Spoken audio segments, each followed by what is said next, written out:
Hello and welcome. My name is Margaret Gilbert from Corporate Contracts and I'm the Director of Corporate Contracts. So welcome, and these set of videos that you can find on YouTube and elsewhere are all about how to make procurement better. That is the aim and the goal. So welcome to the word on contract matters and about contracts. So corporate contracts is about three things. One is procurement consultancy, one is procurement training, and the other is in respect to contract matters books that I've written, a copy of which I have here, and you'll be able to find the more details about the contract matters book at the end of this video. So I work for both buyer and supplier. For buyers, I just look to ensure that the process is done well and to incorporate what's necessary into the procurement process. For suppliers, I assist them to understand what the procurement process is all about and to assist them to ensure that the proposal responses they put in to buyers covers both the technical and the commercial side that buyers are looking for. I hope that this gives you an idea about what corporate contracts is about. I look forward to hearing from you. Please feel free to get in contact through www.contractmatters.com or through my email, which is margaret@corpcontracts.co.nz. So look forward to hearing from you. And these videos is all about how to make procurement better. That is the aim and the goal. So look forward to hearing from you. Thank you for listening. Thank you.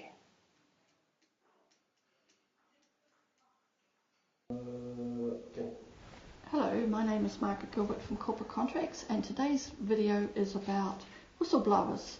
So welcome to Trish Corley, who's joining us today. Hi. Hi there. So I think it might be useful if we do have a bit of a definition of what a whistleblower is. That's a good idea. That's a good start. Yeah, it's a good start. Okay.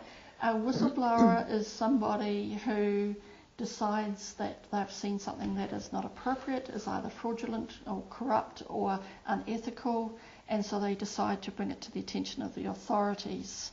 So that's what a whistleblower is, and we've just seen that in a recent example here in which whistleblowers tried to bring something to the attention of management which was not totally successful, shall we say, and took a while to be resolved. And from that, the New Zealand Protected Disclosures Act is going to be looked at next year.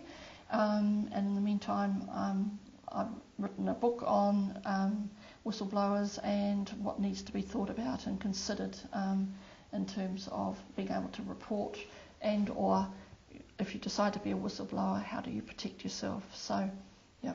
So that's quite interesting, because that Protected Disclosure Act is really quite a key thing for people, Indeed.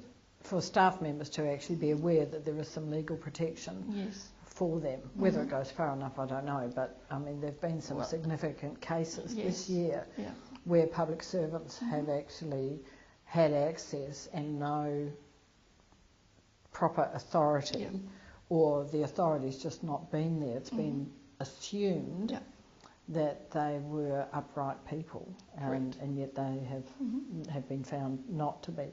So for somebody who notices that another staff member is not following due process, and sees that time and time again, and then suddenly gets concerned about it, what then? Okay, well firstly, we need to be talking about procurement transparency, which all procurement should have, of course, and which is the need for procurement to be done in a transparent way and for there to be some accountability. But moving on from that is that if and the example that you've just given is that if you've seen an instance once and then seen it again, because once could be just perhaps sort of misinterpreted perhaps, let's be kind and gentle here, but if it's going to be more once, then it probably the person before they do something about it are actually going to have to probably start documenting, because if it's going to go to the authorities, then they will want to see documentation and have facts rather than just assumptions or guesses or anything else. So that's and that can be a bit scary as well. However, if you are concerned sufficiently about what you're seeing, then it should be relatively simple when key people are away from the room to either take a photograph or and date and time and things like that. Could well be, yes. Yeah. So what happens then? The person's got sufficient insight or evidence, and then what then? Well, the normal circumstance would be is to go to media, discuss it with your immediate management, and you'd hope that action would take place at that point, and at least an investigation take place. But we're talking about whistleblowers here, so it's obvious that in this sort of circumstance is that no one's listening, which is what happened in the recent issue. And so therefore it's a matter of having to take it further. And if the chief executive turns a bit of a blind eye, then what do you do? So you have choices, but they're not easy choices. And in terms of deciding to be a whistleblower, then the options is that you can, well, they're dependent really, because if the organisation has an 0800 number as an example, then there's that way. If they have an online complaint type scenario, then that's fine.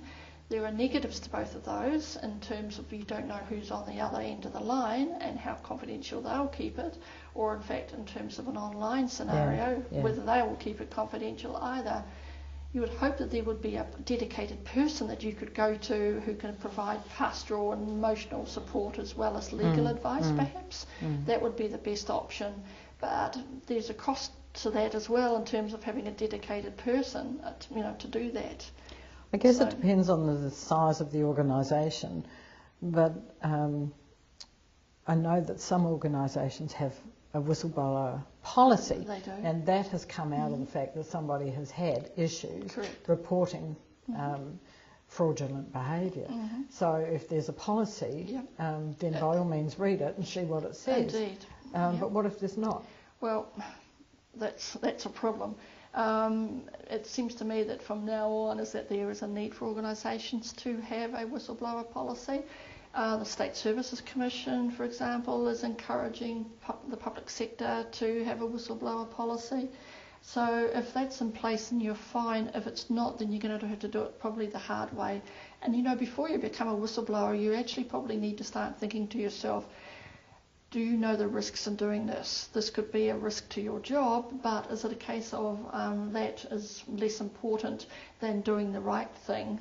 And I mean, whistleblowers overseas get compensated for being a whistleblower. That's mainly in the United States. That doesn't happen here. And I don't like that idea too much because I think it should be a case of doing the right thing. And so therefore there are other agencies. Well, you can, in the first instance, go to talk to the State Services Commission, as long as you know who the right person to talk to is, because if it's a confidentiality issue.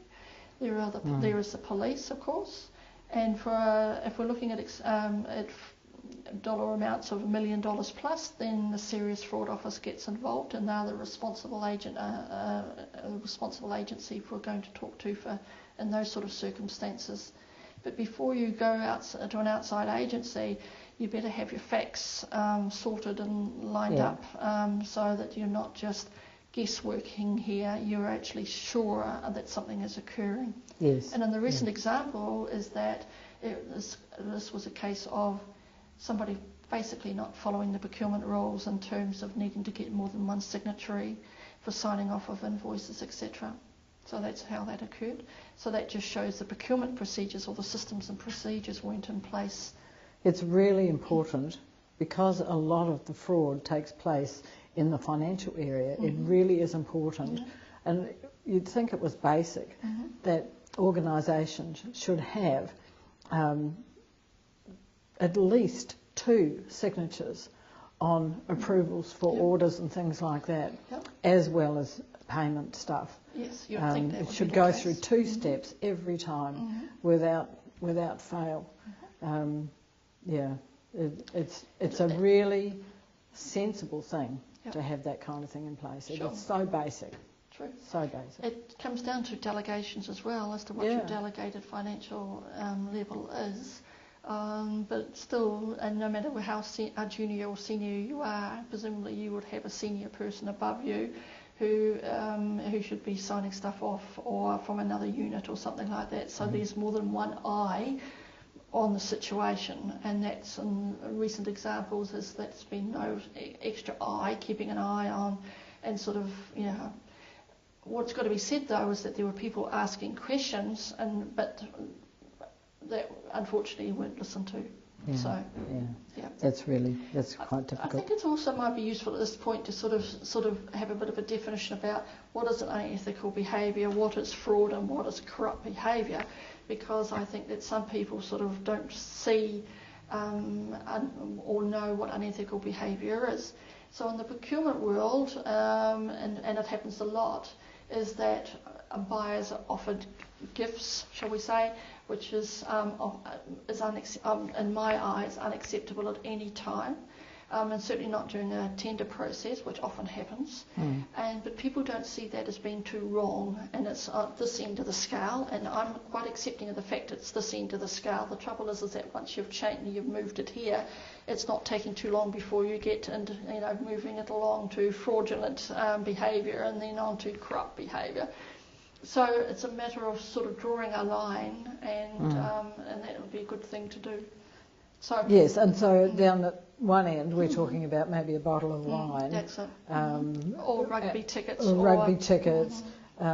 calendars. I mean, that might sound minor. I mean, at Christmas that is kind of a normal kind of supply thing, but if you're in the middle of a procurement tender RFP type process, that's an absolute no-no.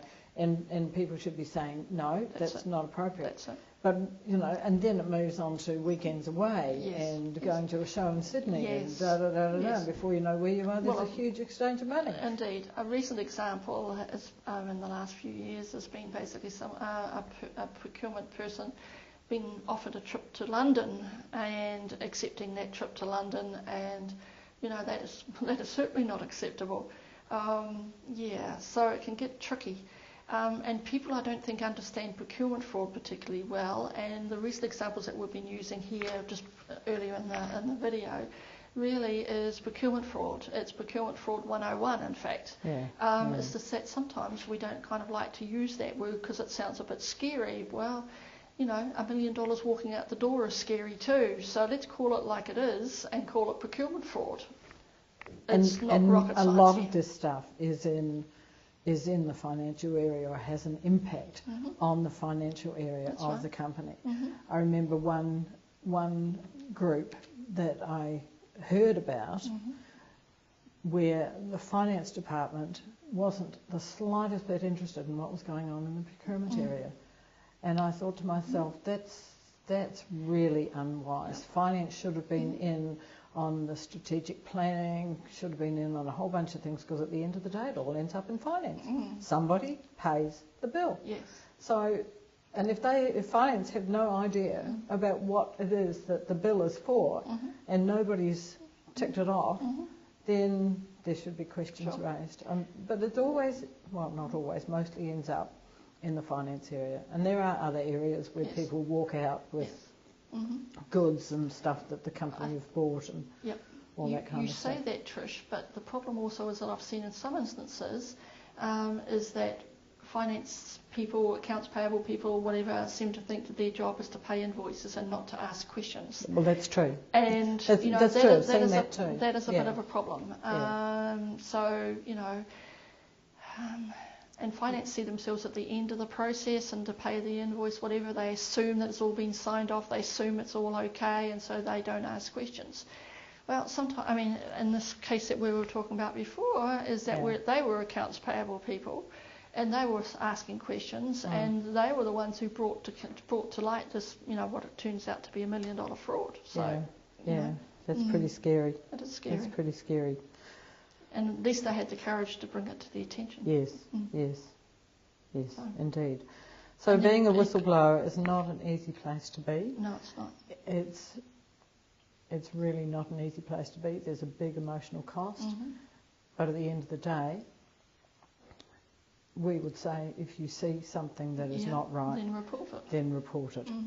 And there should be somebody in your organisation that you can go to who will listen.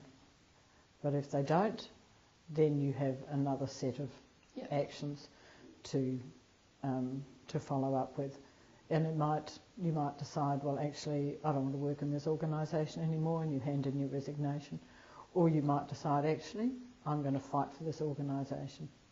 So, yeah, it's an uncomfortable place to be. It is uncomfortable and it can be stressful, and so that's why it's important, if you decide that you're going to be a whistleblower, is that you need to get support from family and friends, and if the organisation can provide a dedicated person who can provide some pastoral support, so to speak, that's even better. But it's also a matter of making sure that you get enough sleep and eat well and all that sort of stuff, because absolutely. It's not, this sort of thing might not get solved in 5 minutes. It could well take sort of months. And maybe longer. So it's a matter of taking care, so to speak, and being sure about what you're doing and going from there. Very good. Yep. So it's not an easy subject, but it's important to, if you believe in this, to do something about it. So, good. Anyway, Thank you. Thank you. Alrighty.